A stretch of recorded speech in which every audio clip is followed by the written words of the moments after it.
Today we're going to change the toilet paper on my Frantz oil filter and add that video in response to my other toilet paper oil filter video. Since last time, many have suggested using the DSCN1180. Now, before I was using this Safeway brand because it's very small and easy to drop in and out of the canister.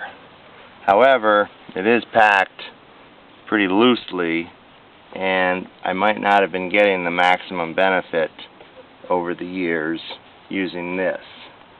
So what's on the car now and what we're going to replace it with is the DSCN1180, which you can see is much denser and bigger around and about the same length. Now, it was very difficult to get this into the canister, and I don't know yet how hard it's going to be to pull it out, but we'll attempt to do all that today and capture that on video.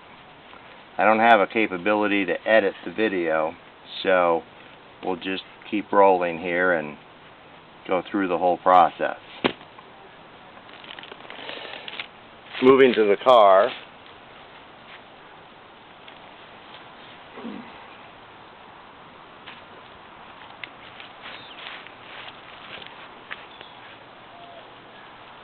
One thing I want to point out, many of you on the comments have mocked my never changing the oil, but as we can see here with the valve cover removed, the engine is tremendously clean inside.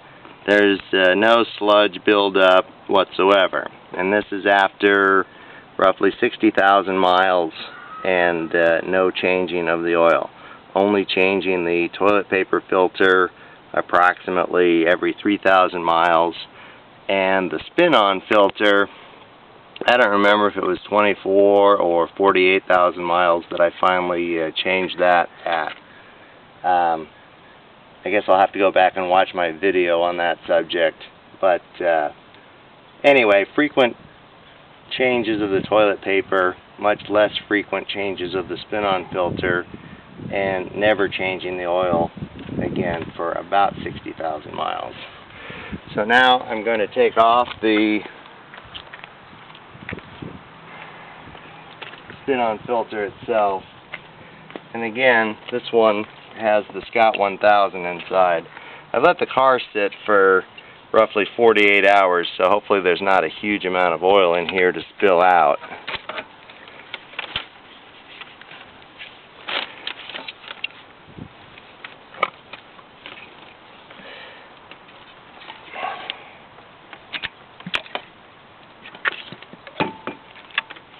Wound up a little closer to the body than I'd like, and so it's not as easy to slide off of there as it might have been. I'm going to move this out this way one of these days, and yeah, disappointing amount of oil still present here. Hope that paper catches it all.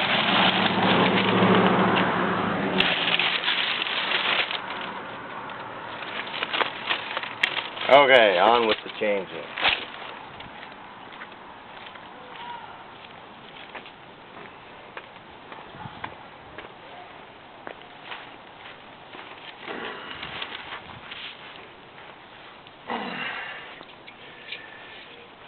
So again, this is packed in here pretty tight, and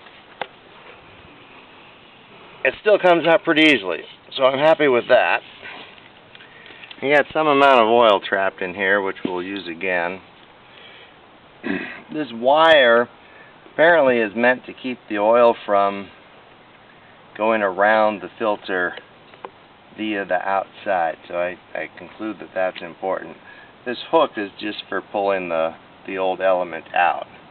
And again, you can see the DSCN1180 is packed in there very tight. So here's the new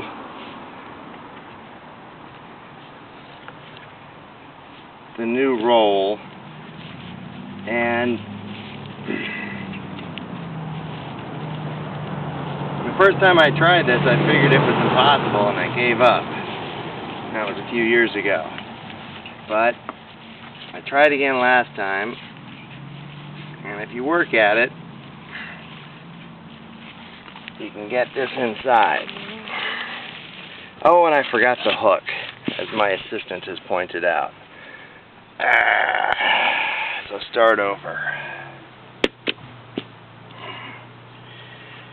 There's the hook.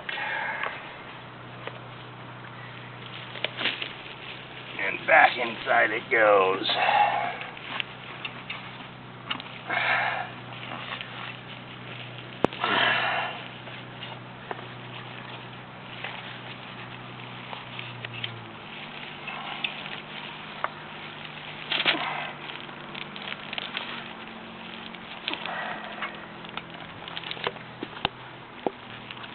This is more difficult than I remember it being, to tell you the truth.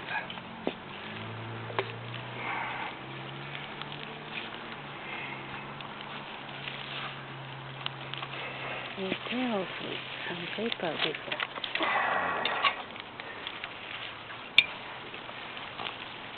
before you took some paper off.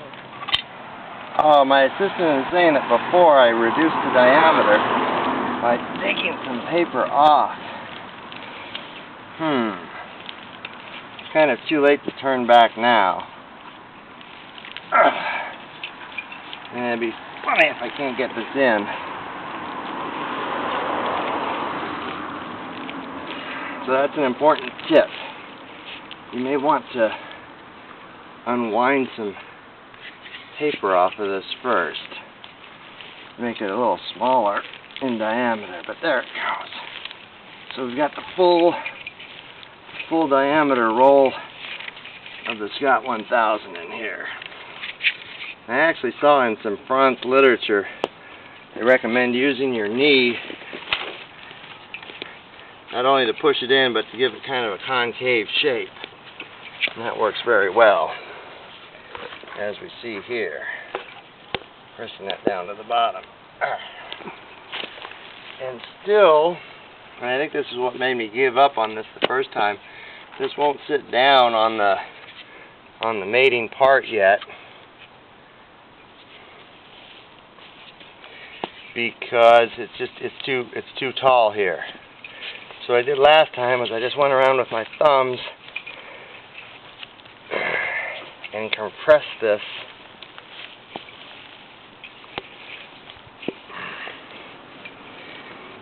because when it goes back on the car, it's got to sit down far enough for the clamp to engage this lip.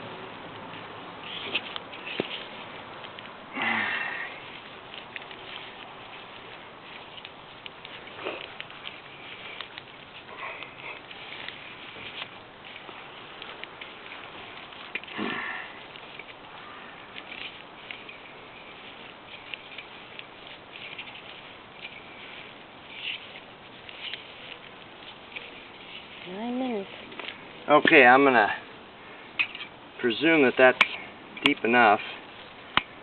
We're not forgetting the wire. Put the wire back in there. We're going to need some paper towel and brake clean. I see that's over at the car.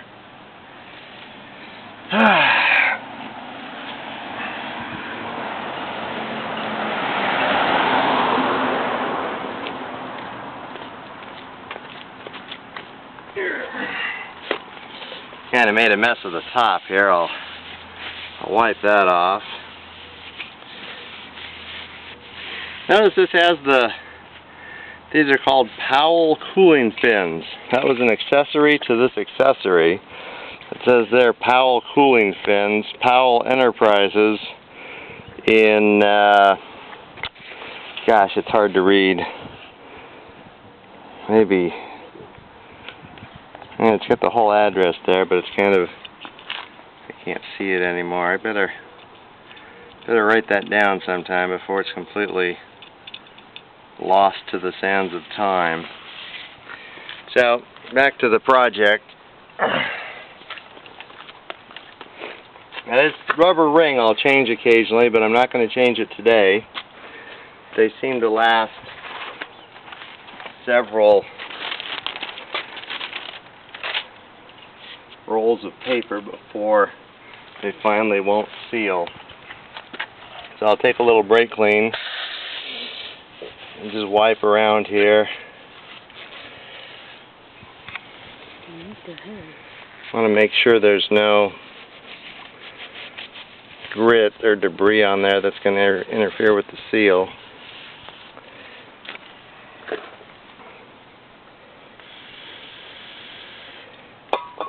Kind of do the same thing on the mating surface here. When we put this back in, we got to make sure the wire hook goes down the center of the tube.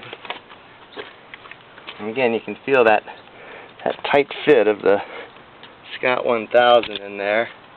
Here comes the Marmon style clamp.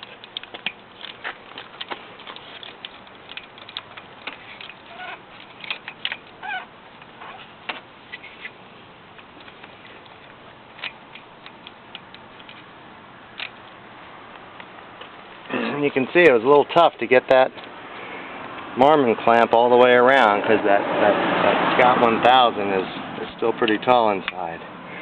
So we got that clamped, and we bring the little lock around. And except for starting the engine and replenishing the oil lost by changing the filter, we're done here.